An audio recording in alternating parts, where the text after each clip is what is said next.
گار بہروں بر پروردگار بہروں بر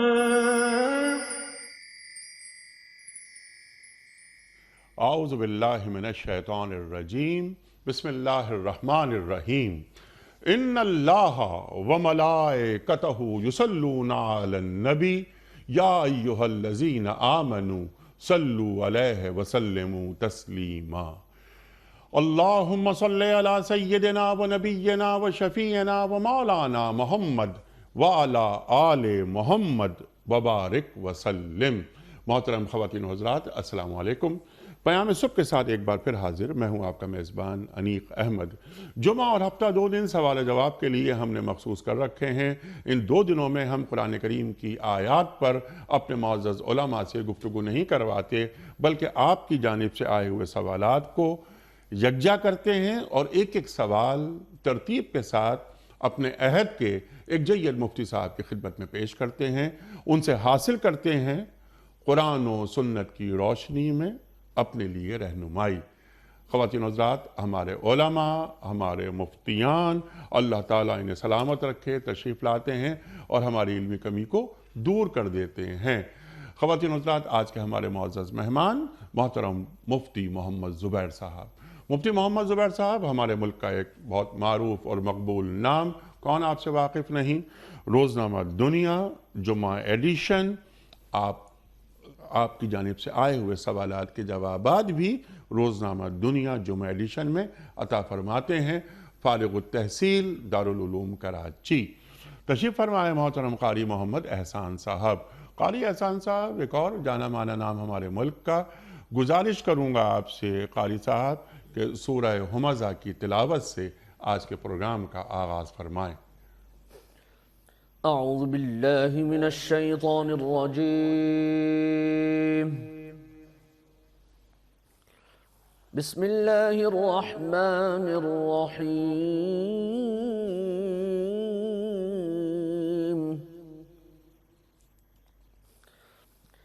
ویل لکل ہمزۃ لمزۃ الذی جمع مالا وعددہ۔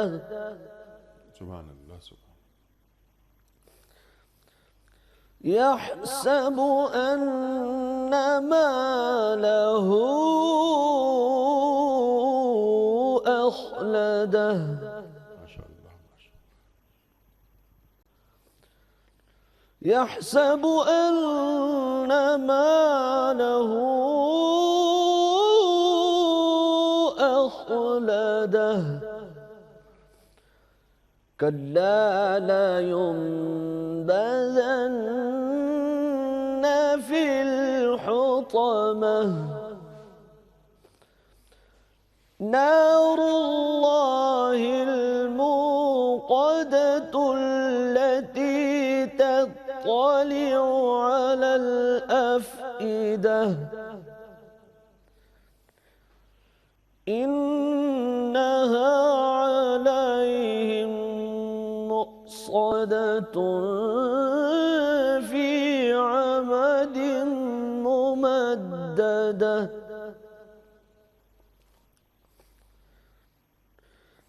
نار الله الموقدة التي تطلع على الأفئدة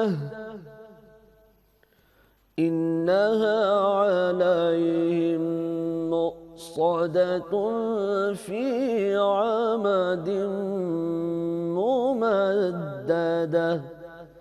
صدق اللہ العلی العظیم۔ جزاک اللہ قاری صاحب، سبحان اللہ، سبحان اللہ، سبحان اللہ، سبحان اللہ۔ قاری محمد احسان صاحب نے سورہ ہمزہ کی تلاوت کی سعادت حاصل کی، ترجمہ پیش کر رہا ہوں۔ تباہی ہے ہر اس شخص کے لیے جو منہ در منہ لوگوں پر تان اور پیٹھ پیچھے برائیاں کرنے کا خوگر ہے، جس نے مال جمع کیا اور اسے گن گن کر رکھا، وہ سمجھتا ہے کہ اس کا مال ہمیشہ اس کے پاس رہے گا، ہرگز نہیں۔ وہ شخص تو چکنا چور کر دینے والی جگہ میں پھینک دیا جائے گا، اور تم کیا جانو کہ کیا ہے وہ چکنا چور کر دینے والی جگہ۔ اللہ کی آگ خوب بھڑکائی ہوئی جو دلوں تک پہنچے گی، وہ ان پر ڈھانک کر بند کر دی جائے گی، اس حالت میں کہ وہ اونچے اونچے ستونوں میں گھرے ہوئے ہوں گے۔ صدق اللہ العظیم۔ محترم مفتی محمد زبیر صاحب کی خدمت میں آج کے پروگرام کے حوالے سے پہلا سوال شائستہ صاحبہ ہیں فیصل آباد سے۔ کیا میں اور میری والدہ اپنے رشتہ داروں کے ساتھ حج پر جا سکتے ہیں؟ میرے والد فوت ہو چکے ہیں۔ جن رشتہ داروں کے ساتھ ہم جائیں گے وہ میری امی کے کزن اور ان کی وائف ہیں۔ بسم اللہ الرحمن الرحیم، نحمدہ ونصلی علی رسول الکریم، اما بعد۔ سب سے پہلی بات تو یہ ہے کہ انہوں نے یہ سوال کیوں کیا۔ ظاہر ہے کہ اس سوال کا منشا اور اس سوال کا بنیادی سبب یہ ہے کہ عام طور پر لوگوں نے سن رکھا ہے کہ عورت کا بغیر محرم کے سفر کرنا شرعاً جائز نہیں ہے، اور عورت بغیر محرم کے حج نہیں کر سکتی۔ تو میں ان کے اسپیسیفک کوئسچن کا آنسر کرنے سے پہلے ایک وضاحت کرنا ضروری سمجھتا ہوں، اور وہ وضاحت ہمارے سب ناظرین و سامعین کی خدمت میں لازم طور پر آنی چاہیے۔ وہ یہ ہے کہ عجیب و غریب بات یہ ہے، جہاں کہیں احادیث کے اندر ممانعت آئی ہے کہ عورت سفر نہ کرے اور عورت بغیر محرم کے نہ مسافت سفر یا اس سے زیادہ کی مسافری کرے، اس میں مطلقاً سمپل سفر سے متعلق حکم دیا گیا ہے۔ اس کا عمرے کے ساتھ اس کو خاص نہیں کیا گیا، اس کو حج کے ساتھ خاص نہیں کیا گیا۔ عجیب بات یہ ہے کہ خواتین امریکہ جا رہی ہیں، مسئلہ نہیں پوچھا جائے گا، دبئی جا رہی ہیں، مسئلہ نہیں پوچھا جائے گا، کراچی سے پشاور جا رہی ہیں، مسئلہ کوئی نہیں پوچھتا۔ کبھی دارالافتاء میں یہ سوال نہیں آیا کہ ایک خاتون کراچی سے لاہور بغیر محرم کے جا سکتی ہے یا نہیں، کبھی بھی یہ سوال نہیں آئے گا۔ ہمیشہ یہ سوال کب آئے گا؟ حج کے لیے جا سکتی ہے یا نہیں، عمرے کے لیے جا سکتی ہے نہیں۔ ارے بھائی وہ ٹھیک ہے، وہ سوال بھی کرو، لیکن اصل مسئلہ یہ ہے کہ یہ جو تم نے مسئلہ سن رکھا ہے اس کا تو مطلقاً سمپل سفر کے ساتھ تعلق ہے۔ اب وہ کہیں کا بھی سفر ہو، پوری دنیا کے اندر خواتین آمد و رفت رکھے ہوئے ہیں، اس کے بارے میں کوئی مسئلہ نہیں پوچھا جا رہا، اس کے بارے میں کوئی سوال نہیں پوچھا جا رہا۔ جیسے ہی حج کا سیزن آیا، جیسے ہی رمضان یا عمرے کا موقع آیا، عمرے کے ویزے شروع ہوئے، فوراً دارالافتاء میں ان سوالات کی بھرمار ہو جاتی ہے۔ تو پہلی بات تو یہ ہے کہ اتنا سفر جو مسافت سفر یا اس سے زیادہ کا ہو، یعنی 78 کلومیٹر تک کا جو سفر ہے، خاتون کے لیے بغیر محرم کے یہ سفر اختیار کرنا شرعاً ناجائز ہے، گناہ ہے، اس سے احتراز کرنا ضروری ہے۔ چاہے وہ تفریح کا سفر ہو، پکنک کا سفر ہو، معاش کا سفر ہو، روزگار و تعلیم کا سفر ہو، کسی بھی سلسلے کے اندر ہو، ریلیٹیو یا رشتہ داروں کو ملنے کے لیے، کسی بھی چیز کے لیے آپ جائیں، اور دنیا کے کسی خطہ، دنیا کے کسی ٹکڑے، کسی ملک، کسی شہر کے اندر بھی آپ کو جانا ہو، شرعی طور پر آپ کے لیے یہ حکم ہے۔ اور جب یہ عام ہے، حکم مطلق ہے، سمپل ہے، تو اس کے ضمن کے اندر ظاہر حج اور عمرے کا سفر بھی آ جائے گا۔ واضح طور پر صحیح مسلم کے اندر یہ حدیث موجود ہے، لا تسافر امرأۃ الا ومعها محرم او کما قال النبی صلی اللہ علیہ وسلم۔ کوئی خاتون سفر نہ کرے مگر اس حالت میں کہ اس کے ساتھ محرم ہو۔ بغیر محرم کے عورت کو سفر نہیں کرنا چاہیے۔ اب میں نے یہ حدیث سنائی ہے، آپ بتائیے اس میں عمرے کا کہیں لفظ آیا؟ نہیں آیا۔ حج کا کوئی لفظ آیا؟ نہیں آیا۔ اس لیے ایک تو یہ سمپل حکم ہے اور تمام اسفار پر یہ حکم لاگو ہوگا۔ جہاں تک حج اور عمرے کا تعلق ہے تو وہاں پر بھی خاتون کو بغیر محرم کے سفر کرنا جائز نہیں۔ انہوں نے جو سوال پوچھا ہے، یہ سوال پوچھنے والا بیٹا ہے، جیسا کہ آپ نے کہا نا کہ وہ سوال پوچھ رہے ہیں کہ میں اور میری والدہ، بیٹی ہے، بیٹی ہے، بیٹی ہے، شائستہ نام ہے ان کا۔ کیا میں اور میری والدہ اپنے رشتہ داروں کے ساتھ حج پر جا سکتے ہیں؟ یہ شائستہ فیصل آباد سے ہیں۔ اوکے، تو اس کا مطلب یہ ہوا کہ یہ ظاہر ہے کہ بیٹی ہیں اور والدہ اور یہ جانا چاہتے ہیں، تو صورتحال یہ ہے کہ بغیر محرم کے سفر کرنا ان کے لیے جائز نہیں ہوگا۔ اگر تو جو مرد ان کے ساتھ جا رہے ہیں محرمیت کا اگر کوئی رشتہ ہو، مثلا داماد کا رشتہ ہے، بھائی کا رشتہ ہے، والد کا رشتہ ہے، بیٹے کا رشتہ ہے، محرم کا، اگر محرمیت کا کوئی رشتہ ہے تو پھر تو سفر کرنا جائز ہے، اور اگر محرمیت کا رشتہ نہیں ہے تو پھر ان کے لیے یہ سفر اختیار کرنا جائز نہیں ہے، اس سے بچنا ضروری ہے۔ البتہ اس میں ایک اور نقطہ بھی ذکر کر دینا ضروری سمجھتا ہوں۔ بعض لوگ انیق صاحب یہ سمجھتے ہیں کہ اچھا بغیر محرم کے عورت کے لیے حج کا سفر کرنا یا عمرے کا سفر کرنا جائز نہیں ہے، تو اس کا مطلب پتہ ہے وہ آگے سے کیا نکال لیتے ہیں؟ اس کا مطلب وہ آگے سے یہ نکال لیتے ہیں کہ اگر اس طرح خاتون چلی گئی تو اس کا حج نہیں ہوگا۔ یہ غلط فہمی بھی پھر دور ہونا ضروری ہے۔ میں بار بار عرض کر رہا ہوں، سفر کرنا، ٹریولنگ کرنا بغیر محرم کے یہ ناجائز ہے، لیکن جب خاتون مکہ پہنچ گئی تو 15 دن یا اس سے زیادہ اگر ہوگی تو وہ تو مقیم ہو گئی ہے، اور مقیم ہو جانے کے بعد اب اگر وہ حرم کے اندر جاتی ہے، عرفات میں جاتی ہے، منی میں جاتی ہے، مزدلفہ کے اندر جاتی ہے، تو حج پرفارمنگ آف دا حج کیا ہے؟ اسٹرکچر آف حج آپ کو معلوم ہے کہ وہ وقوف عرفہ کا نام ہے، طواف زیارت کرنا چاہیے، وقوف مزدلفہ کرنا چاہیے، منی کا قیام سنت ہے۔ تو اگر مناسک حج وہ ادا کر لے گی، حج کا ڈھانچہ، خاکہ، مناسک ساری کی ساری وہ ادا کر لے گی تو حج اس کا درست ہو جائے گا، حج میں کوئی خرابی نہیں ہوگی، حج کا فریضہ بھی اس کے ذمہ سے ساقط ہو گیا، حج کا پورا اجر و ثواب بھی اس کو مل جائے گا، حج بھی شرعاً اس کا درست ہو جائے گا، عمرے کے لیے اگر گئی ہوئی ہوگی تو عمرہ بھی اس کا درست ہو جائے گا، چاہے وہاں جا کر کے 15 دن، اچھا اگر تو 15 دن یا اس سے زیادہ کہے تو وہ باقاعدہ مقیم ہو گئی ہے، اور آپ کو معلوم ہے عرفات یا منی مزدلفہ یا 78 کلومیٹر پر نہیں ہے، یہ تو قریب قریب ہے، لہذا وہ مسافت سفر ہوگی ہی نہیں۔ جب مسافت سفر نہیں ہے تو گویا اقامت کی حالت میں اپنی ایک جگہ، جس جگہ پر اس نے باقاعدہ اسٹے کیا ہوا ہے وہیں پر وہ مناسک حج ادا کر رہی ہے تو بالکل درست ہے۔ اور بالفرض اگر 15 دن سے کم کا بھی ہوگا تب بھی اگرچہ وہ حالت سفر میں ہے، سفر غیر محرم کے ساتھ کرنے کا گناہ اپنی جگہ ہوگا، لیکن حج پھر بھی ٹھیک ہو جائے گا، عمرہ پھر بھی ٹھیک ہو جائے گا۔ تو بعض خواتین یہ سمجھتی ہیں کہ جب فتوے میں یہ لکھا جاتا ہے، یہ مسئلہ یہ بتایا جاتا ہے بغیر محرم کے حج کا یا عمرے کا سفر نہ کریں، تو وہ بیچاری اس کا اگلا مطلب یہ خود بخود اپنے دماغ سے نکال لیتی ہیں، حج ہی نہیں ہوگا، عمرہ ہی نہیں ہوگا۔ ایسا نہیں ہے، عمرے کا پورا ثواب ملے گا، حج کا پورا اجر و ثواب ملے گا، لیکن ظاہر ہے کہ یہ جو ٹریولنگ اس نے کی ہے بغیر محرم کے، اس کا گناہ اپنی جگہ پر ہے، اس لیے شرعاً اس کے لیے جانا جائز نہیں تھا۔ اگر عورت کے پاس تمام تر استطاعت موجود ہو، مالی استطاعت موجود ہو، لیکن اگر محرم اس کو دستیاب نہیں تو حج کا فریضہ اس کے اوپر لاگو ہی نہیں ہوتا، اس وقت تک حج اس کے اوپر فرض ہی نہیں ہوتا جب تک کہ محرم دستیاب نہ ہو۔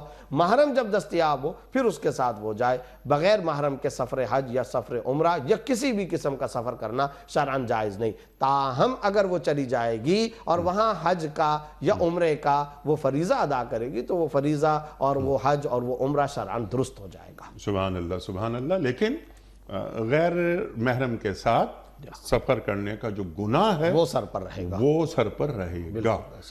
ٹھیک ہے مفتی صاحب، بہت کلیئر آپ نے کر دیا یہ مسئلہ واضح۔ فصیح صاحب ہیں امریکہ سے، ان کے 2 سوالات ہیں۔ پہلا سوال تو سمپل سوال آپ کی خدمت میں یہ ہے کہ مسلم اور مومن میں کیا فرق ہے؟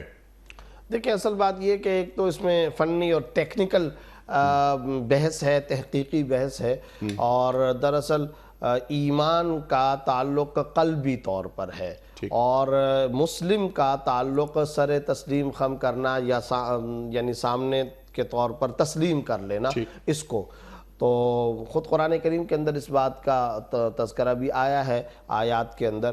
تو اصل قالت الاعراب آمنا قل لم تؤمنوا ولکن قولوا اسلمنا، دیہاتی حضرات آئے تو انہوں نے آ کر کے کہا کہ ہم ایمان لے کر کے آئے، تو آپ صلی اللہ علیہ وسلم فرمایا نہیں، ایمان کا اور مؤمن ہونے کا دعویٰ مت کرو، بلکہ یہ کہو کہ تم مسلمان ہو گئے، تم نے قبول کر لیا۔ تو اصولی طور پر تو آپ کو معلوم ہے کہ میں نے جیسا کہ ذکر کیا، ایمان کا تعلق قلب کے ساتھ ہے، دل سے ماننا، باٹم آف ہارٹ، دل کی گہرائی سے تسلیم کرنا، قبول کرنا، اس کو کہا جاتا ہے ایمان۔ اور اسلام کا تعلق ظاہری طور پر مان لینے کے اور ظاہری طور پر سر تسلیم خم کر دینے کے ہیں. یہ تو ہے وہ ٹیکنیکل بحث انیق صاحب جو کہ فقہا حضرات محدثین اور مفسرین اور تحقیق کے طور پر.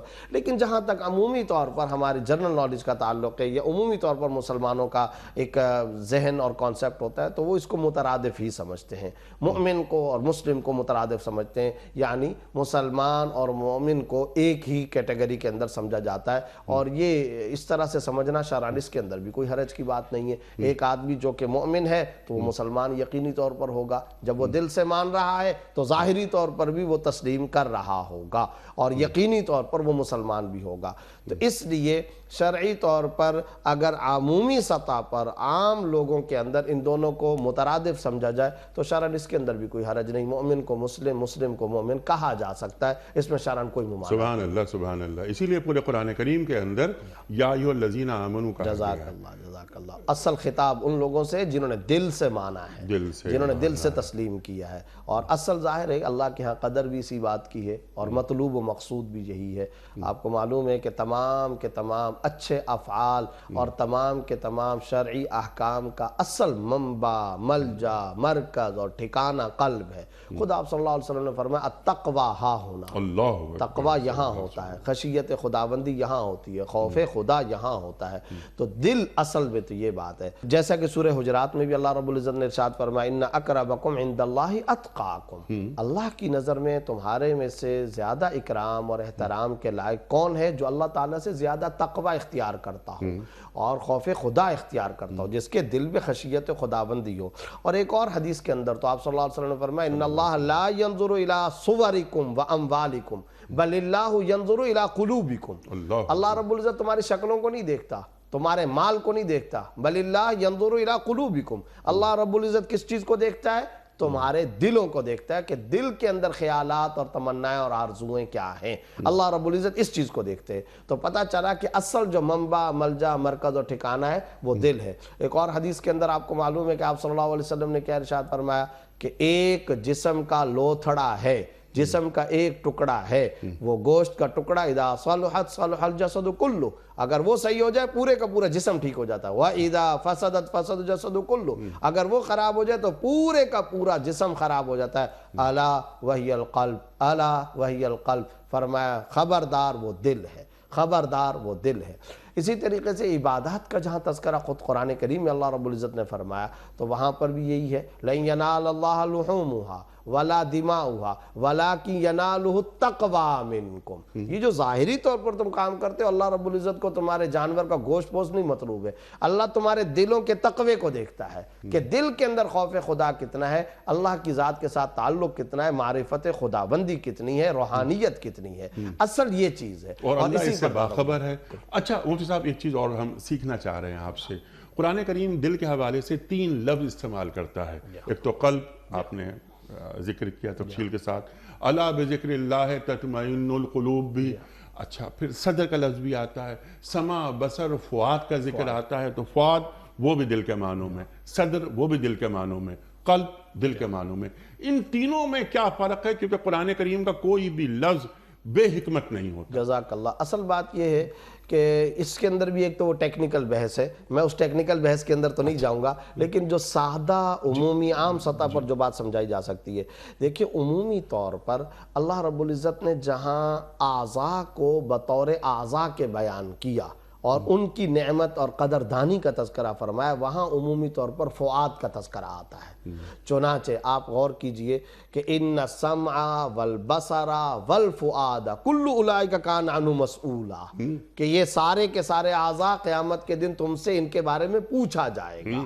تو یہاں یہ فؤاد بطور عضو کے، پارٹ آف باڈی کے، جسم کے ٹکڑے کے، عضو کے طور پر اس کو بیان کیا گیا.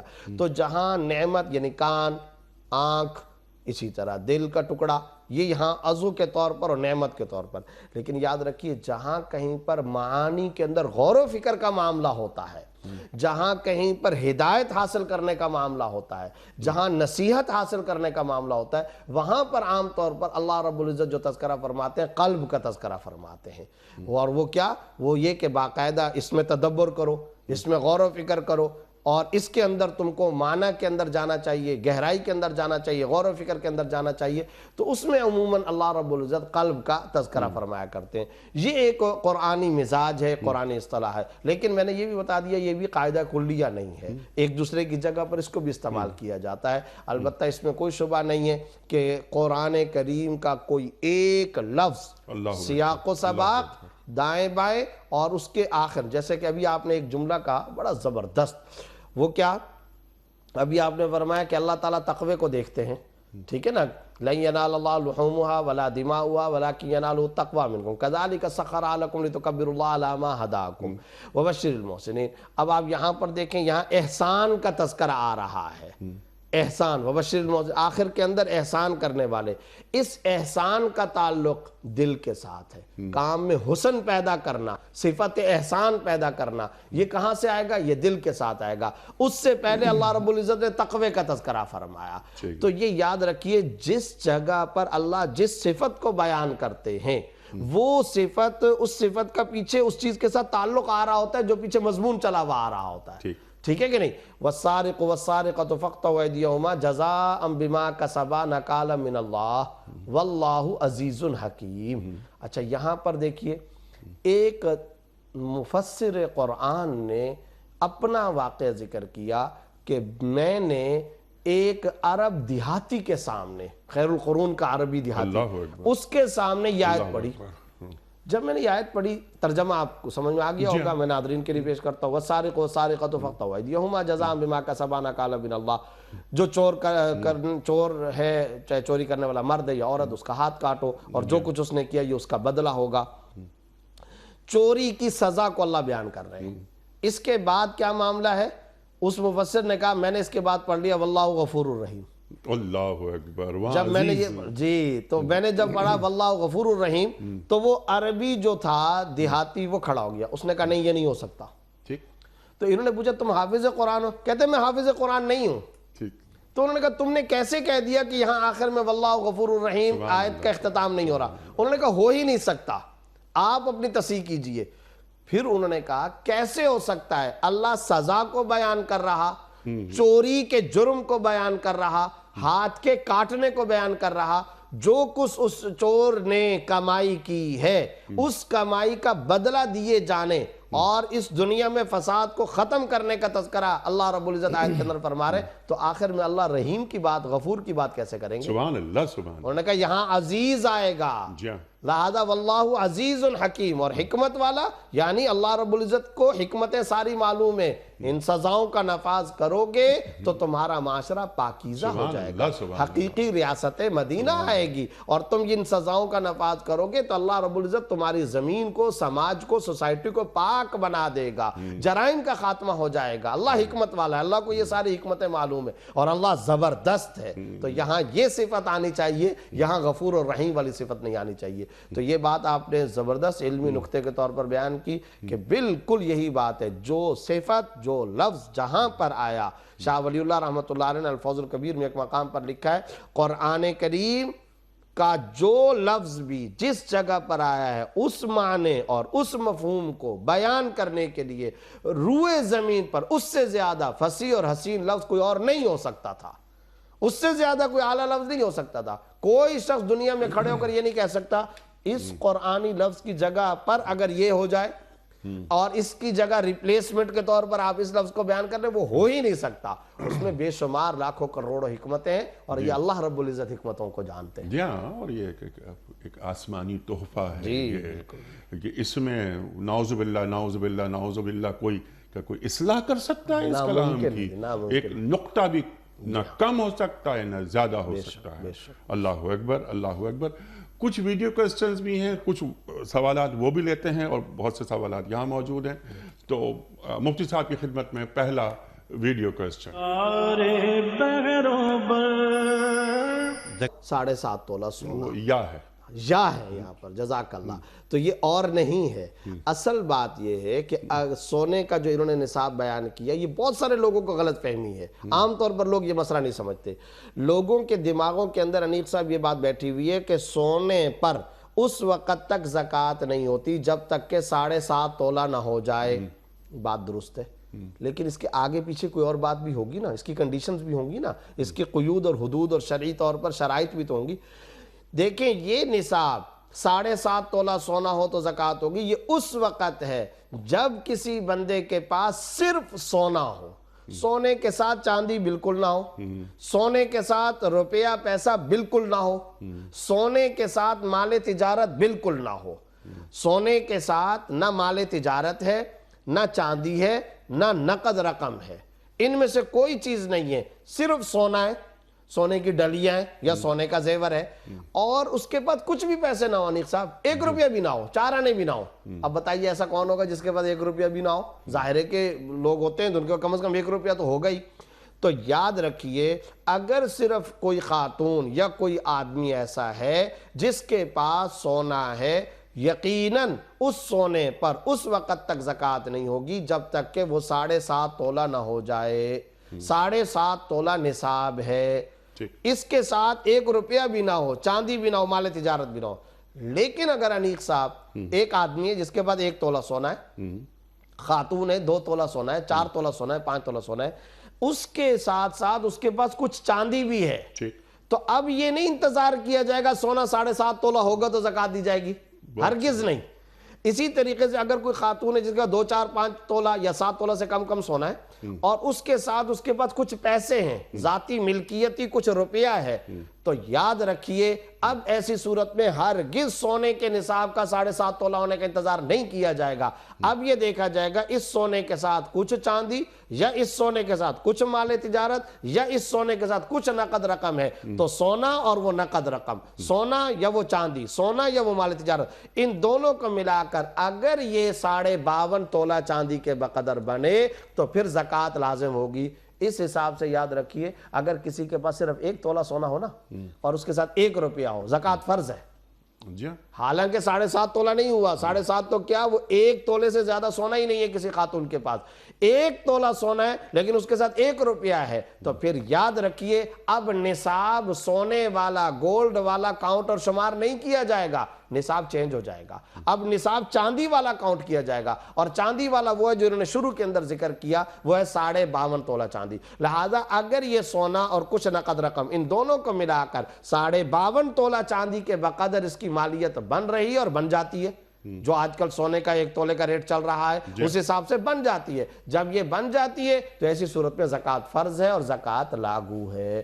تو ایک تو میں یہ اصلاح کرنا چاہتا تھا، کیونکہ بعض لوگ کہتے ہیں جب تک 7.5 تولہ نہ ہو، او بھائی 7.5 تولہ ٹھیک ہے نصاب، لیکن یہ اس وقت ہے جب صرف سونا ہو، اس کے ساتھ نقد رقم وغیرہ بالکل نہ ہو، ورنہ پھر 52.5 تولہ چاندی کی قیمت کا اعتبار اور حساب لگایا جائے گا۔ دوسری بات انہوں نے کہی کہ یہ 2.5% کا کہاں سے آیا، تو سب سے پہلے تو اللہ کا شکر ادا کرنا چاہیے، سب سے پہلے یعنی کوئی اعتراض یا تنقید یا اشکال سے پہلے تو ہمیں اللہ کا شکر ادا کرنا چاہیے کہ اتنی معمولی مقدار ہمیں اللہ کے راستے کے اندر دینی ہے، ہم پر کوئی لازم نہیں ہے، ورنہ یہ سارے کا سارا دیا ہوا کس کا مال ہے؟ اللہ کا۔ اللہ اگر پورا مال لینے کا مطالبہ کر لیں تو ہمارے کوئی اوقات نہیں ہے کہ ہم منع کر سکیں، لیکن 2.5%۔ اب یہ بات کہ 2.5% کا کہاں سے آیا، یہ باقاعدہ 200 درہم مساقیل کے حساب سے خود حدیث کے اندر آپ صلی اللہ علیہ وسلم نے اس کا حکم دے دیا ہے۔ جب خود احادیث کے اندر رسول اللہ صلی اللہ علیہ وسلم نے حکم دے دیا تو بس پھر اس کے اندر کوئی آگے مجال کی ضرورت ہی نہیں ہے۔ قرآن کریم کی تفسیر حدیث کے ذریعے سے، تشریح خود رسول اللہ صلی اللہ علیہ وسلم کے ذریعے، یہی تو بات ہے کہ ہم کہتے ہیں حدیث حجت ہے، اگر حدیث کو نہیں مانو گے تو در حقیقت تم قرآن سے بھی ہاتھ دھو بیٹھو گے۔ قرآن کہتا ہے وَآتُوا الزَّکَاۃَ، زکوٰۃ ادا کرو، کتنے پر ادا کرو، کیسے ادا کرو اور کس مقدار میں ادا کرو، کنڈیشن، شرائط، تفسیر، تحقیق، تشریح، یہ ساری کی ساری احادیث تجربہ بیان کرتی ہیں، حضرت محمد الرسول اللہ صلی اللہ علیہ وسلم بیان فرماتے ہیں۔ تو حدیث کے اندر چونکہ 2.5% کا حکم ہے، لہذا اسی کے مطابق عمل کرنا لازم ہے۔ سبحان اللہ، سبحان اللہ، سبحان اللہ، سبحان اللہ۔ اللہ کے رسول صلی اللہ علیہ وآلہ وسلم نے ہمیں یہ طریقہ بتا دیا اور یہ شرح بیان فرما دی، اور قیامت تک بالکل 2.5% یہ چلتا رہے گا، اور خود اس پر عمل فرمایا، اس پر عمل فرمایا، قاصدوں کو بھیجا، نمائندوں کو بھیجا، انہوں نے بکریوں کی اور جانوروں کی زکاتیں وصول کی، پھر صدیق اکبر رضی اللہ تعالیٰ عنہ، پھر انہوں نے وہ پورے کا پورا محکمہ اسی طریقے سے ایز اٹ از سنبھالا، یہاں تک کہ آپ کو معلوم ہونا چاہیے انیق صاحب کہ حضرت ابو بکر صدیق رضی اللہ تعالیٰ عنہ پوری امت میں سب سے رحم دل ترین انسان، آج تک 1400 سال سے زیادہ کا عرصہ گزر گیا، ہر خطیب جمعے کے خطبے میں پہلی حدیث کیا پڑھتا ہے جب صحابہ کا تذکرہ آتا ہے؟ ارحم امتی بامتی ابو بکر، میری امت میں سب سے زیادہ رحم دل ترین انسان حضرت ابو بکر رضی اللہ تعالیٰ عنہ۔ اتنی رحم دلی اور اتنی شفقت اور پیار کے باوجود کیا ارشاد فرما رہے ہیں حضرت ابو بکر صدیق؟ اگر رسول اللہ صلی اللہ علیہ وسلم کے زمانے میں ایک رسی بھی بطور زکوٰۃ کے نکالی جاتی تھی، آج اگر اس کا انکار کیا جائے گا تو میں جہاد کروں گا، میں اس کے لیے قتال اور لڑنے کے لیے تیار ہوں، میں ایک رسی بھی نہیں چھوڑوں گا۔ باقاعدہ قاصدوں کو اور بیت المال کے ذمہ داروں کو اور ایلچیوں کو اور ملازموں اور نمائندوں کو بھیجا جاتا تھا اور وہاں سے زکوٰۃ وصول کی جاتی تھی، اور یہی شرع ہوتی تھی، اور اسی شرع کے مطابق خلفائے راشدین اور تمام صحابہ کا اجماع رہا ہے، پوری امت کا اجماع رہا ہے۔ سبحان اللہ سبحان اللہ۔ اچھا مفتی صاحب، سوال تو خیر یہ نہیں ہے، لیکن میرے ذہن میں ایک سوال یہ آ رہا ہے، اور رمضان بھی قریب آ رہے ہیں، سونا بعض اوقات یہ کیا جاتا ہے ہمارے معاشرے میں، اور آپ یقیناً ہم سے زیادہ جانتے ہیں کہ سونا نابالغ بچوں کے نام پر لے کر رکھ دیا جاتا ہے۔ اچھا، بعض جگہ یہ سننے میں آتی ہے بات، لوگ بتاتے ہیں کہ نابالغ بچوں کے نام پر اس لیے سونا رکھا جاتا ہے تاکہ زکوٰۃ نہ دی جا سکے یا زکوٰۃ نہ دینی پڑے۔ صحیح۔ تو کیا اس طرح کے معاملات یہ کہ اللہ تعالیٰ کو دھوکہ دینے کے زمرے میں نہیں آئیں گے؟ جزاک اللہ، آپ نے صحیح بات کہی۔ دیکھیں قرآن کریم میں اللہ رب العزت فرماتے ہیں ان اللہ علیم بذات الصدور، جی، اللہ تعالیٰ دلوں کے حال جانتا ہے۔ اللہ سے زیادہ دلوں کا بھید جاننے والا کون ہوگا؟ اللہ رب العزت سارے کے سارے احوال سے واقف ہیں، آپ کے دل دماغ کے اندر جو سوچیں آ رہی ہیں سب کچھ۔ اب بات یہ ہے کہ دیکھیں یہ پوری ایک کتاب لکھی گئی ہے، اس کا نام ہے کتاب الحیل، ہیلے تعویلیں۔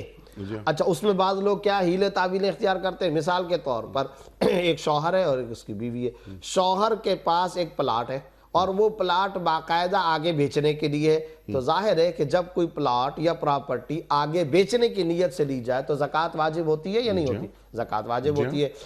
اب کیا ہوا، رمضان کی 10 تاریخ کو اس پلاٹ اور پراپرٹی کی زکوٰۃ دینی ہے، تو شوہر یہ کرتا ہے کہ جناب 9 تاریخ کو یا 8 تاریخ کو کہتے ہیں آج سے یہ پلاٹ میں نے اپنی بیوی کو دے دیا۔ کیوں؟ دماغ میں یہ بات ہے 2 دن بعد زکوٰۃ دینی ہے نا، تو اب اس زکوٰۃ سے بچنے کے لیے میں اپنی بیوی کو دے رہا ہوں۔ پھر بیوی کیا کام کرتی ہے؟ اس کے بعد وہ پلاٹ رہا، اگلا سال جب وہ آئے گا تو 10 رمضان سے پہلے 2 دن پہلے وہ اپنا وہ پلاٹ گفٹ کے طور پر شوہر کو دے دے گی تاکہ زکوٰۃ نہ ہو۔ تو ہاں انیق صاحب، بات یہ ہے جب اس طریقے سے شوہر ایک باقاعدہ سوال لکھے گا اور اس کے اندر لکھے گا استفتاء سوال، محترم جناب مفتی صاحب السلام علیکم رحمۃ اللہ، میرا ایک پلاٹ تھا، میں نے 10 رمضان سے پہلے، جبکہ 10 رمضان کو زکوٰۃ واجب ہو رہی تھی میرے پہ، میں نے 8 رمضان کو وہ بیوی کو دے دیا، کیا فرماتے ہیں علماء کرام مفتیان اعظام، کیا اس کے اوپر مجھے زکوٰۃ دینی ہوگی؟ تو مفتی وہ ظاہر کے حالات کو دیکھتا ہے، وہ تحریر کو دیکھے گا، وہ سوال کو دیکھے گا، وہ کہے گا ٹھیک ہے جی، اگر آپ نے یہ پلاٹ اپنی بیوی کو گفٹ کر دیا تو اب آپ پر زکوٰۃ نہیں ہے، یہی لکھے گا وہ۔ لیکن یہ بتائیے، یہ تو آپ نے مفتی کو دھوکہ دے دیا نا، سوال و جواب آپ نے کر لیا۔ اللہ رب العزت کو کوئی دھوکہ دے سکتا ہے؟ اللہ رب العزت کیا یہ سارے احوال سے واقف نہیں ہے؟ اور دینے والا کون ہے؟ بتائیے، یہ نوازنے والا بھی اللہ ہی ہے اللہ رب جس العزت نے یہ پلاٹ دیا ہے، ہماری کیا اوقات ہو سکتی ہے؟ اللہ رب العزت کا دیا ہوا ہے۔ تو دیکھیں اس طریقے سے ہم شاید قانونی مشگافیوں، فلسفوں اور تھیوریوں کے ذریعے اپنے آپ پر بالقضاء ہم زکوٰۃ کے فریضے سے شاید سبکدوش ہو جائے، لیکن اللہ کے ہاں سب کچھ محفوظ ہے۔ اللہ کو نہ آپ دھوکہ دے سکتے ہیں، نہ دھوکہ دہی کا ارتکاب کیا جا سکتا ہے، نہ جھوٹ سے کام چلایا جا سکتا ہے۔ اگر تو ہیلہ اختیار کیا جا رہا ہے فرار عن الزکوٰۃ کے لیے، زکوٰۃ سے راہ فرار اختیار کرنے کے لیے، تو حرام ہے، ناجائز، اس کے حرام اور ناجائز ہونے میں کوئی شبہ ہی نہیں ہے۔ اللہ اکبر اللہ اکبر۔ یہ بھی فرما دیجئے کہ صحابہ اکرام کا کیا رویہ ہوتا تھا؟ صحابہ کرام رضی اللہ عنہم اجمعین، جہاں زکوٰۃ کا معاملہ ہے، زکوٰۃ تو دینی ہی دینی ہے، اس کے اندر تو کوئی تصور ہی نہیں تھا۔ وہ باقاعدہ جو سوالات پوچھتے تھے اس میں جو پیچھے سائیکی اور نفسیات ہوتی تھی وہ یہ بھی دے دوں، یہ بھی دے دوں، زیادہ سے زیادہ دینے کا۔ ہمارا کیا رویہ مجموعی طور پر ہے؟ کیا اس پر زکوٰۃ تو نہیں ہے؟ کیا اس پر تو نہیں زکوٰۃ؟ میں یہاں سے بچ جاؤں، یہاں سے بچ جاؤں، ایک چور دروازہ مل جائے، یہ ہیلہ مل جائے، یہ تعوین مل جائے، یہ کسی طریقے سے چھٹکارا مل جائے۔ تو یہاں مزاج یہ ہے، وہاں مزاج کیا تھا؟ میں زیادہ سے زیادہ اللہ تعالیٰ کے راستے میں دے دوں۔ بلکہ انیق صاحب کیا بخاری اور مسلم میں یہ واقعات موجود نہیں کہ آپ صلی اللہ علیہ وسلم نے ترغیب دی اور صحابہ آ رہے ہیں اور آگر کہ 3 باغ ہیں یا رسول اللہ آپ نے اجر و ثواب بیان کر دیا، میں اللہ تعالیٰ سے لینا چاہتا ہوں، میں تینوں اللہ کے نام پر دیتا ہوں، آپ صلی اللہ علیہ وسلم روک رہے ہیں۔ حضرت طلحہ کا واقعہ دوسرے حضرات کا روک کر کے فرمایا نہیں ایسا نہیں کرو، 3 باغ ہیں، ایک اپنے لیے رکھو، ایک بیوی بچوں کے لیے رکھو، ایک تم اللہ کے راستے میں دے دو۔ یعنی رسول اللہ صلی اللہ علیہ وسلم کو روکنا پڑ رہا ہے ایسے جان نثار صحابہ کرام جو اللہ کے راستے میں سب کچھ قربان کرنے کے لیے تیار۔ صدیق اکبر رضی اللہ تعالیٰ عنہ کا بھی تذکرہ آیا، بتائیے سارا کچھ لا کر کے پیش کر دیا، کیا چھوڑا گھر میں؟ اللہ اور اس کے رسول صلی اللہ علیہ وسلم کا نام چھوڑا ہے۔ تو دیکھیں یہ ہے اصل میں اسوہ جو قابل عمل ہے، قابل نمونہ ہے۔ ہاں ہم یقیناً صحابہ کے درجے و مقام تک کا پہنچنے کا تصور بھی نہیں کر سکتے، لیکن کم از کم اس جبلت کو تو ختم کریں جو بخل کی شکل میں آج معاشرے میں رچ بس گئی ہے۔ اللہ کے راستے میں دو، اللہ اس کے اندر اور اضافہ کرے گا۔ یمحق اللہ الربا ویربی الصدقات، اللہ صدقات کی نشو و نما کرتا ہے، بڑھاتا ہے، کئی گنا اضافہ کرتا چلا جاتا ہے۔ اور آیت میں کیا رہا ہے؟ واللہ یضاعف لمن یشاء، اللہ بڑھائے گا۔ اور کیا رہا ہے؟ من یقرض اللہ قرضا حسنا، کون ہے جو مجھے قرضہ دے؟ میں قرضہ مانگتا ہوں، مجھے کون قرضہ دے؟ اب دیکھیں الفاظ اللہ رب العزت کے، اللہ کو کون قرضہ دے گا؟ اور اگلے ہی جملے میں فَيُضَاعِفَهُ لَهُ أَضْعَافًا كَثِيرًا، اللہ رب العزت پھر کئی گنا بڑھا چڑھا کر کے اس کا بدلہ عطا فرمائیں گے۔ تو ان ساری آیتوں کو پڑھنا چاہیے، سمجھنا چاہیے، اپنے دل دماغ سے اس بخل کی جبلت اور فطرت و خصلت کو نکال بار کرنا چاہیے۔ سبحان اللہ، سبحان اللہ، سبحان اللہ۔ اگلا سوال یہ فصیح صاحب کا ہے، جن کا سوال پہلے آ چکا ہے کہ مومن اور مسلم میں کیا فرق ہے، آپ جواب عطا فرمایا۔ ان کا اگلا سوال یہ ہے کہ مفتی صاحب، بعض افراد ہمارے معاشرے میں زمزم میں بھگو کر اپنا کفن تیار رکھتے ہیں تاکہ ان کو اسی میں ان کی تکفین ہو، تو کیا دین میں ایسی کوئی بات موجود ہے؟ دیکھیں اصولی طور پر تو ظاہر ہے اس میں کوئی شبہ نہیں کہ زمزم ایک بابرکت چیز ہے، اور اس کے اندر اللہ رب العزت نے جو برکتیں، جو تبرک اس کے اندر رکھا ہے، اس میں تو کوئی شبہ کی گنجائش نہیں۔ اور یہ جو عمل ہے، بعض ایک تو بات یہ کہ رسول اللہ صلی اللہ علیہ وسلم، صحابہ کرام سے اس طرح کی کوئی بات مروی نہیں ہے، قرآن و حدیث میں اس کا کوئی تصور، کوئی تذکرہ نہیں ہے۔ البتہ بعض اولیاء کرام، بزرگان دین، انہوں نے اپنے طور پر ایک ذاتی طور پر ایک عمل کیا، بعض کے حالات زندگی میں لکھا ہوا مل جاتا ہے، تو وہ برکت کے حصول کے لیے، چلو جس کفن کے اندر مجھے دفنایا جائے گا، مجھے کفنایا جائے گا، تو وہ ایک بابرکت کپڑا ہوگا، اور ظاہر ہے کہ اس سے ایک تبرک مل جاتا ہے، ایک برکت کا حصول ہو جاتا ہے۔ شرعی طور پر اس میں کوئی ممانعت نہیں ہے، لیکن ایک بات ذہن میں رکھنا چاہیے، ہر چیز کی ایک حد ہوتی ہے۔ اب اگر اس کو کوئی سنت سمجھے، اس کو کوئی لازم سمجھانے لگ جائے، یا اس کا اہتمام شروع ہو جائے، اس کا باقاعدہ رواج شروع ہو جائے، تو پھر وہ ایک حد سے ہم باہر نکل کر بدعت کی حدود کے اندر داخل ہو جاتے ہیں۔ تو دیکھیں جو چیز جس حد تک ہے اس کو اس حد تک رکھا جائے۔ اب اگر کوئی خفیہ طور پر خاموش انداز میں، خاموشی کے ساتھ اس کا اپنے اللہ کے ساتھ معاملہ ہے، وہ برکت کے حصول کے لیے ایک کام یہ کرتا ہے، وہاں گیا، بعض لوگ احرام کے اندر ہی اپنے آپ کے کفنائے جانے کا وہ کرتے ہیں، احرام کو محفوظ کروا لیتے ہیں۔ بعض لوگ کیا کام کرتے ہیں کہ اس کو باقاعدہ وہاں پر زمزم سے دھو کر کے لے کر کے آ جاتے ہیں۔ تو شرعی طور پر اس کی کوئی ممانعت نہیں ہے، اجازت ہے، مگر حد سے زیادہ باہر نہ جائیں، اس کو کوئی فرض واجب کا درجہ نہ دیں، سنت و لازم کا درجہ نہ دیں، اس کا رواج ہونا، اس کو بہت پھیلانا، اس بات کو نشر و اشاعت کرنا، یہ طریقہ درست نہیں ہے۔ خاموشی کے ساتھ اگر کوئی کسی وقت کر لیتا ہے تو گنجائش ہے۔ اگلا سوال مفتی صاحب کی خدمت میں۔ السلام علیکم مفتی صاحب، بتائیے کہ ناپاک کپڑے واشنگ مشین میں دھونا سے پاک ہو جاتے ہیں، یا اس کا اور کوئی طریقہ ہے، یا ناپاک ہی رہتے ہیں یا صاف ہو جاتے ہیں؟ مفتی صاحب یہ سوال کئی مرتبہ آیا ہے ہمارے پاس، لیکن اس کا جواب ابھی ہم، یعنی کئی سوالات، یہی سوال کئی افراد نے ہم سے کیا ہے، تو یہ اچانک یہ سوال سامنے آیا تو میں نے کہا میں آپ کو یہ بات بھی بتاؤں کہ اکثر لوگوں نے یہ کہا ہے کہ ہم نے یہ سنا ہے کہ ناپاک کپڑے واشنگ مشین میں دھلنے سے پاک نہیں ہوتے، کیا درست ہے یہ بات؟ نہیں، اصل بات یہ ہے کہ دیکھیں سب سے پہلی بات جو سمجھنے کی ہے وہ یہ ہے کہ جو کپڑا ناپاک ہوگا، ناپاکی یا نجاست والا جو ٹکڑا یا جو حصہ ہے اس کو پہلے سے الگ سے دھو لینا چاہیے، ٹھیک، دھو کر کے پھر واشنگ مشین میں ڈالا جائے، یہ ہے اصل طریقہ، اور اسی طریقے کو اختیار کرنا چاہیے۔ آپ میل کچیل دور کرنے کے لیے واشنگ مشین استعمال کریں، ظاہر ہے کہ آپ کپڑے دھونے کے لیے واشنگ مشین استعمال کرتے ہیں، کوئی حرج نہیں ہے، تو اصل طریقہ یہ ہے۔ لیکن اگر کسی خاتون نے یا کسی آدمی نے مسئلہ نہ سمجھنے کی وجہ سے یہ کام نہیں کیا جو بہتر وے تھا، جو صحیح طریقہ تھا، اس نے واشنگ مشین میں کپڑے ڈال لیے، تو پھر ایک بات ذہن میں رکھیے، اگر واشنگ مشین میں کپڑے ڈالنے کے بعد اس کا پانی ایک مرتبہ مکمل نکال لیا جاتا ہے، پھر پاک پانی ڈال کر کے مکمل نکال لیا جائے، پھر اس طریقے سے پاک پانی ڈال کر کے مکمل نکال لیا جائے، تو وہ کپڑا پاک ہو جائے گا۔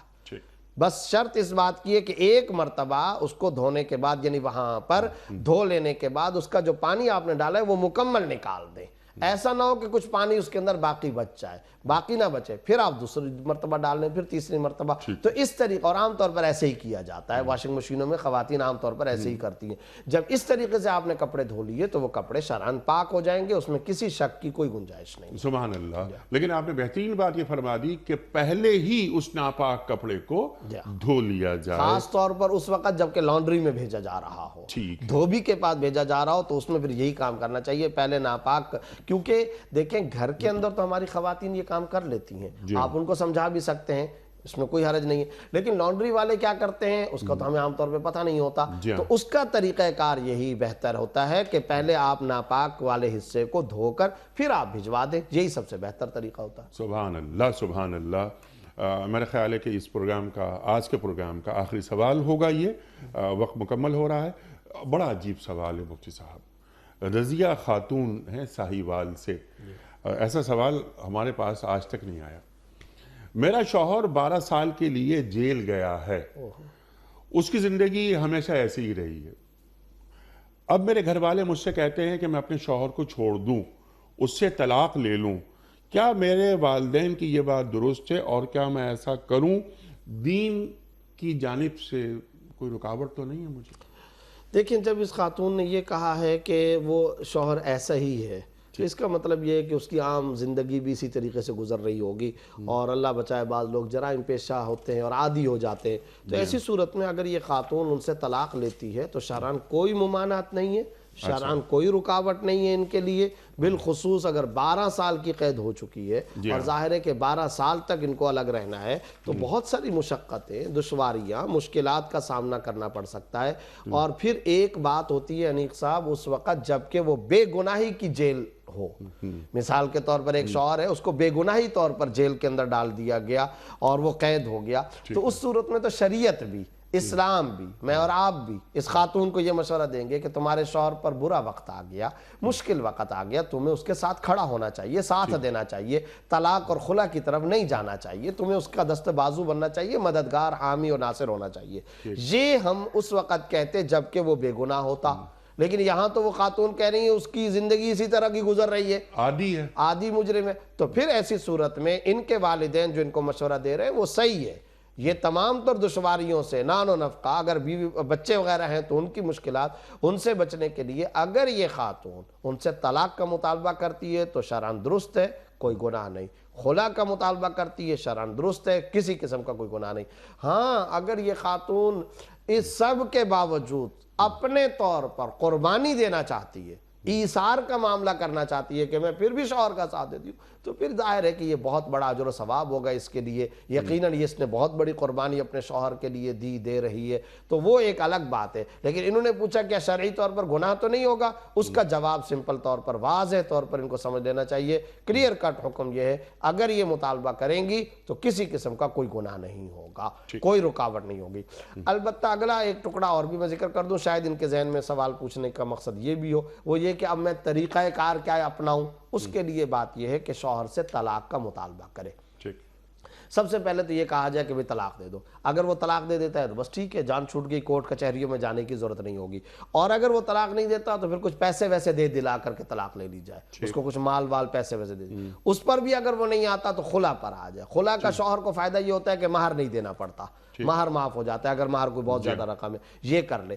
ان میں سے بھی اگر وہ کسی بھی کام پر نہیں آتا ان میں سے کسی بھی کام پر نہیں آتا، تو پھر ایسی صورت میں چونکہ اس کی زندگی اس طرح کی گزر رہی ہے تو یہ عورت باقاعدہ تنسیخ نکاح کے لیے کورٹ کا دروازہ بھی کھٹکھٹا سکتی ہے۔